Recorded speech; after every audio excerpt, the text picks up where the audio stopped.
Welcome back to another episode of Rock Boys Football. Dill, a monster Big Ten matchup. Bryce Underwood in Michigan going on the road playing Nebraska. What fires me up about this game the most, this is an opportunity to learn where these two programs are and what these two programs can do the rest of 2025. Because you look at Nebraska and say, hey, 3-0 start, a lot of clean football over the first 3 weeks, but you don't totally have a feel for how good this team is. They've played really one real opponent, and that was neutral site against Cincinnati. There were some good things from Nebraska. There were certainly some question marks as well. Then you look at Michigan and say, hey, there's been times where this offense has looked really dynamic with Bryce Underwood, but the last time they went on the road and played Oklahoma, it was a gosh darn disaster on the offense side of the football. What version of this Michigan offense do you get? Just how good is Nebraska? We gonna learn real quick in this football game Saturday afternoon in Lincoln. And I'll say this, it's going to be buzzing in Lincoln, Nebraska. One of the better game day environments across the country. I'll go out and say it because I don't think it gets enough respect. Like one of the hidden gems. If you're trying to go watch a football game, Lincoln, Nebraska, that's the place to do it. Fired up to get into this one. Before we do, and as always, two fan bases that have shown a ton of love to the boys over the years, man. The Michigan fans, the Nebraska fans. Hey, y'all let it fly in the comment section. Appreciate you guys. If y'all do enjoy the content, consider subscribing to the channel. Dill, without further ado, I think it's pretty obvious where this game starts, right? Michigan's rushing attack versus Nebraska defense that we got some serious question marks about, can they stop the run? Because you look at the one sample size game that we're taken away from was that week one neutral site matchup against Cincinnati, where Cincinnati ran for over 200 yards, averaged nearly 7 yards per carry, and Brendan Sorsby at quarterback lit Nebraska up with his legs. Why is that intriguing? Because they unleashed Bryce Underwood's legs against Central Michigan this weekend, and we know Bryce Underwood can make it happen. And that's where it gets interesting because Michigan seems so afraid to get into some of that stuff against Oklahoma. They were afraid to push the ball down this field, but more concerningly is they were afraid to unleash Bryce's legs on that Oklahoma team. And you said it, Nebraska's probably going to make damn sure that they stop this Michigan rushing attack. I imagine they're going to have things schemed up, putting a safety into the box. I think they have to, Dill. I'll say this. I think they have to put a safety in the box because I look at that defensive line. I don't love it. And I think a lot of Nebraska fans that follow this program closely would probably agree.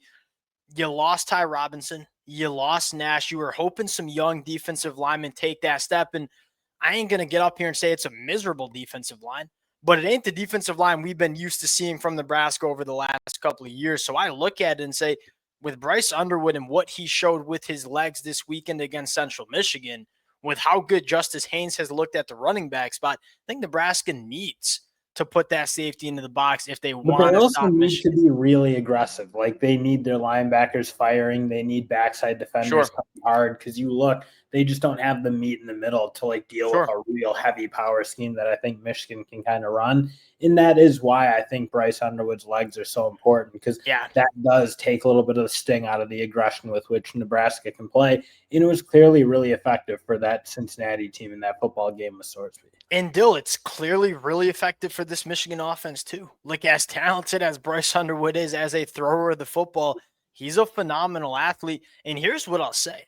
The one thing that was very clear from that Central Michigan game Saturday is that when Bryce Underwood is getting involved with his legs, that's when he's playing his best. He was playing loose, being a difference maker, making some high-level throws as well. You don't have to run Bryce Underwood every single game if you're Michigan. There are games where you just don't have to have him take that many hits. On the road playing this Nebraska team, I think Bryce Underwood needs to get involved with his legs. Then here's the second storyline, Dill. I am guessing Matt Rhule and Nebraska are going to give Michigan's offense the same treatment that Brent Venables in Oklahoma did. We go mug the line of scrimmage, man. We going to show a lot of bodies in the box. We say, hey, Bryce Underwood, go beat us down the field with these pass catchers. And then you look at it and say, hey, who's winning on the outside? I like Nebraska secondary a lot. Those two cornerbacks, Sayer Ray, Andrew Marshall, I think they're money. And so you're looking at it and saying, hey, who's going to go win in one-on-one opportunities for this Michigan pass catcher room? That's probably the biggest storyline in this game outside of Michigan running the football here. Especially because Nebraska hasn't given a ton to any other wide receivers. And again, they haven't had a ton of sample size, but I agree. Cincinnati, their wide receivers didn't do a thing in that football game. So Yep. that to me, that's where you think about how Nebraska can play it. They may have the luxury to play a very aggressive game with their front seven in bringing safeties down. Because that's obviously still the question about what Michigan has. And Donovan McCulley's made some plays. You've seen the tight ends make some plays. Hogan Hansen is one that I think is very interesting because you talk about a matchup problem if you're going to play man-to-man. Hogan Hansen can kind of be that. He finally is healthy, had a good game against Central Michigan for the University of Michigan. He's kind of going to be the guy I'm looking at in terms can they get him in some matchup spots where they can exploit that? Because he is one of the difference makers on that storyline. To me, determines just how dangerous Michigan can be the rest of 2025. You're going to see teams try to take away the run game and say, hey, Bryce Underwood, go beat us. We couldn't do that against Oklahoma. The frustrating part is we didn't really try to do it against Oklahoma. Will Michigan, one, try to do it against Nebraska? And then number two, can they successfully do it? That's the storyline. Last thing I'll say, Dill, can Nebraska impact Bryce Underwood, especially if they only want to bring 4? Because I look at it and say, all right, who are the guys that you feel really good about winning in the pass rush department?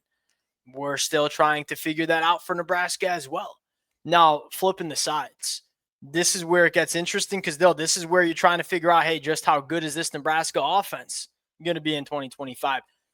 When I look at this matchup here, it's yards after the catch. It's Michigan's ability to tackle in space. What Dana Holgerson's done a phenomenal job of here, man, ball out quick to our playmakers in space, and we making people miss. I mean, you look at a guy like Ja'Cory Barney. He's one of the more dynamic pass catchers in the country when he has the football in his hands. You look at Wink Martindale in this Michigan defense.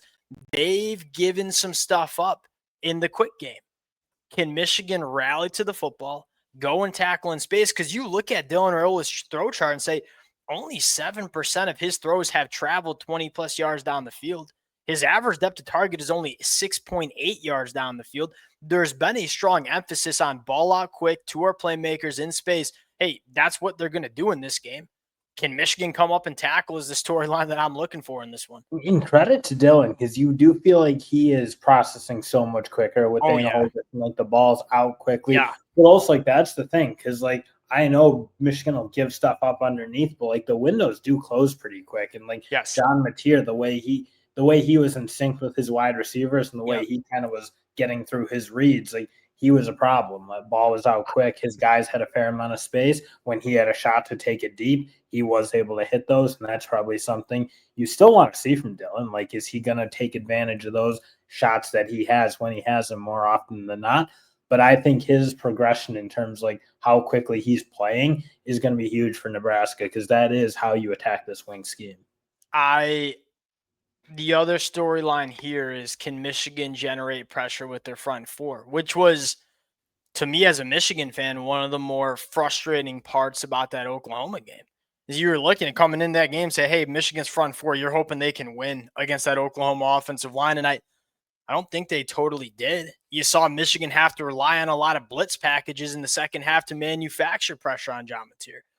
I think you still have question marks about Nebraska, especially at the tackle position. I think they're really damn solid on the inside. Justin Evans, Rocco, Henry, that's a solid battery of interior offensive linemen. But you look at the tackles, Teddy P on one side, Gunnar Gatula, Elijah Prisoner, whoever they're going to be playing a lot in that game.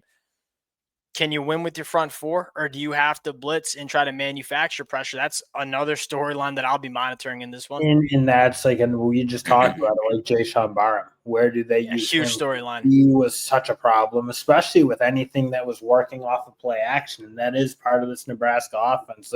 His ability to close, and he'd be a problem for Dylan because he's just too athletic, and Dylan obviously not the most fleetest of foot quarterback. Yep. I am very interested to see how Michigan uses Barham in this.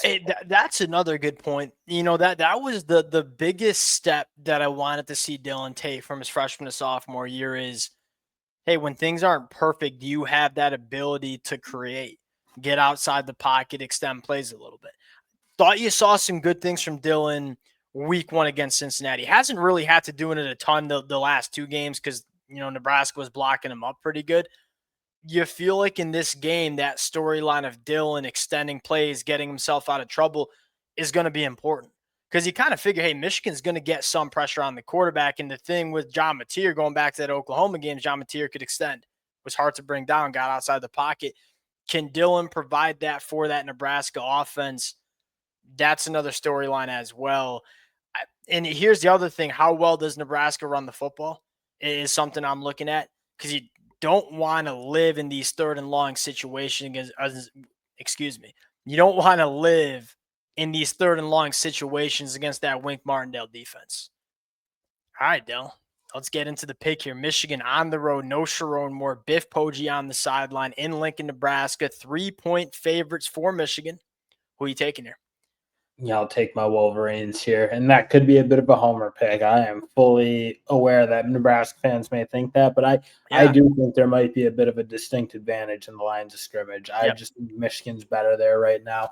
I think Bryce Underwood, and that is like the big if, because like when Sharon Moore wasn't on the sidelines and didn't have any influence on in-game like activity, if you will, or at least had limited, Michigan did uncork it a little bit and open it up. So I am interested to see kind of if Michigan can continue to play a little bit more aggressive, because I don't think that's totally in Sharon Moore's nature. He grew up in the Harbaugh school of playing really good defense, running the ball, controlling the clock, and Michigan had the type of defense, frankly, that you could win that way in those really successful years. I'm not saying Michigan doesn't have a good defense now, but I don't know that it's like the best defense I've ever seen in college football. It's simply this. Like, if you're trying to win this kind of game against a very quality opponent in Nebraska, you have to open it up. You can't play that bland style of offense and expect to win against good teams like Nebraska.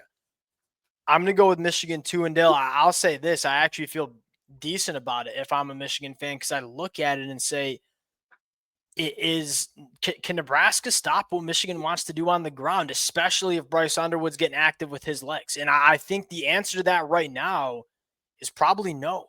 And so I feel good about Michigan going on the road, running the football, controlling the time possession. Here's the one thing that worries me.